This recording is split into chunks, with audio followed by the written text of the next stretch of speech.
Hi, this is Sean, and welcome to our instructional video on how to create short and detailed descriptions in Magento from an SEO point of view.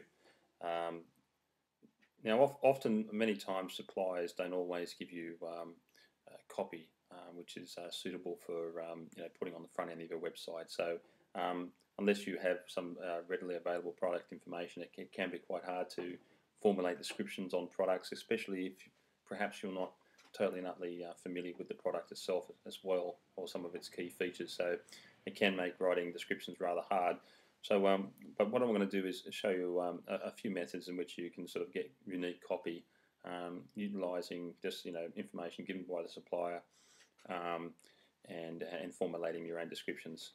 So, what we're going to do is just have a quick look at a supplier site today. Now, this particular supplier actually has given a little bit of information as far as to the purpose of the actual bike, what its intended use is. And so that's going to make our job a little bit easier today. But I'll also show you how other methods of how we can skip over that and formulate our own description. So now, what I am going to use this part of this information here, and I'm going to throw that in the detailed description area. But we can also add to it. We need to add to it anyway to make it a little bit more meaningful in the search engines as well. So what we're going to do is just paste that in there.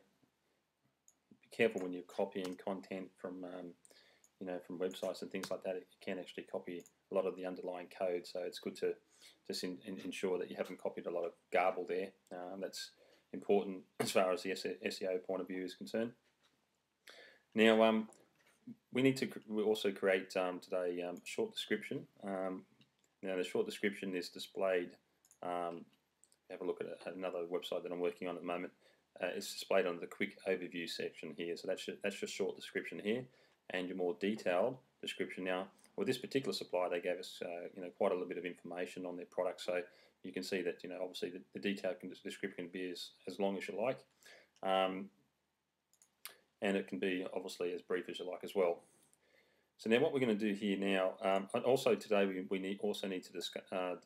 We're going to write a description here in the meta description field as well. So utilizing the two descriptions that some of the content from the two descriptions that we create in the general area. Now, what I would typically always do when entering a product. Now, this particular product is a Melvin Star Hurricane disc. So I would always type in here Melvin Star, so the brand name first, and then the model name. Now, for the purposes of comparison sites, a lot of comparison sites often only take the content from the description field. So unless you actually have the brand name and the actual model name of your bike here, it's going to be or the product that you're selling, it's going to be very hard to get hits or rankings in the search engines for those particular phrases. So I'm just going to add the brand in here, Melvin Star, and in the product here is a Hurricane disc. I also write the type of product it is as well. So this is a mountain bike, so I've specifically mentioned that it's a mountain bike. Other examples would be obviously if you were importing a camera, you might say Canon model name SLR digital camera, for instance, would be some of the primary keywords that I would mention pretty much straight away at the beginning of the sentence, because its prevalence, if it's mentioned at the very end, it's going to have a lot less importance, or appear to have a lot less importance as far as the search engines is concerned. So it's important to sort of put it sort of up the front of the description area. And then, of course, this also provides information for the customer as to the purpose of the type of use that the bike was intended for. So and it also gives a little bit more underlying informational stuff that is important for a user. They might be looking for a bike with disc brakes, so this obviously sort of highlights the fact that it does actually have disc brakes. So all important information for the user. This particular description, I actually prefer to use this more so for probably the short description. So I'm going to sort of maybe hack this a little bit and copy some of this, and we'll come back to the detailed description shortly. And now on the short description, I don't worry about repeating the brand name or the actual model name. So we could basically leave this almost the way it is here and just say it's ideal for heading out on the local trails or ride from work. This is a very usable description. Now, what I want to do to make this description, the short description, very different from the detailed description, is add perhaps some componentry information in here that'll make it sort of unique, its own part, and add some value to what we're talking about in the detailed description. So on this particular example, I'm just going to mention the fact that it's got an alloy frame, it's got a suspension fork, and that's probably the main and the type of componentry that it has here. So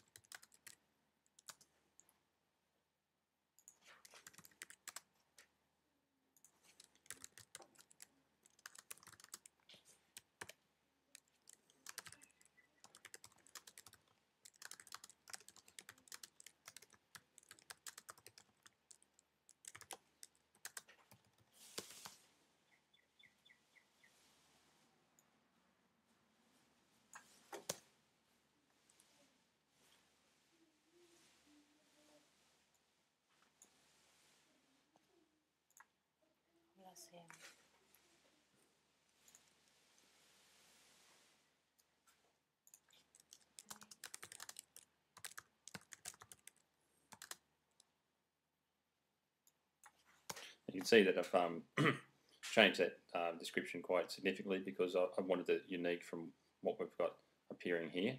So I'm pretty happy with that. There's not too much more information from the supplier that I can really put on that page.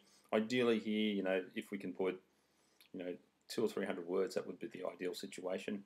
But if you can try and write at least 2, ideally 3 or 4 lines, then I would say that that's an acceptable sort of keyword content to sort of have to aim for. And what I'm going to do here is do a little bit of a cheat that I find out works well for the meta description. So what I do is I copy this short description, and I go to the meta information field, and I paste that in there, and then I just repeat the model name.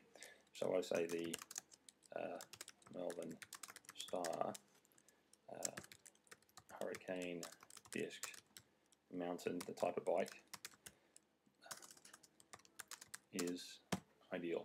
So, and then I just leave the rest of the description there. So basically what I've done is just added on the front of the short description that I had previously, copied that and added Melbourne Star, which is the brand name, the model name, and the actual product type in front of that, and that's ready to go.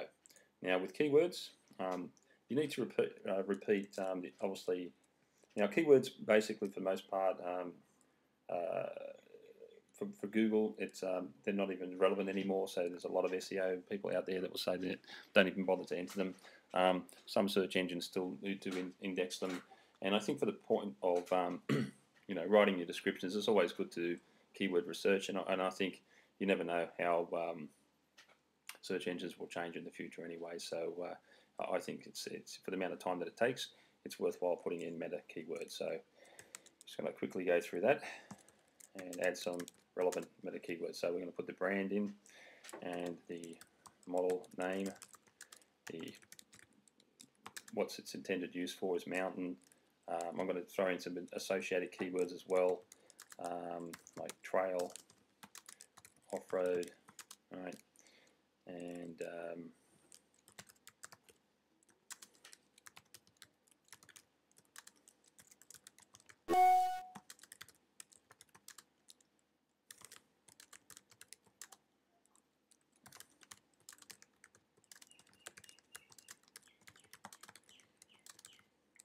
so, and also add some additional action words as well for the particular product.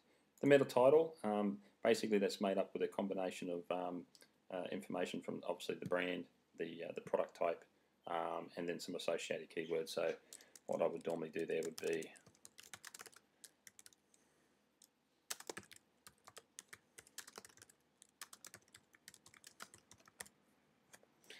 and that's it. So that's basically what we've done is covered how generally I would go about adding short, detailed descriptions to products, and also the meta information, meta description here. That concludes our video today. Thank you for watching.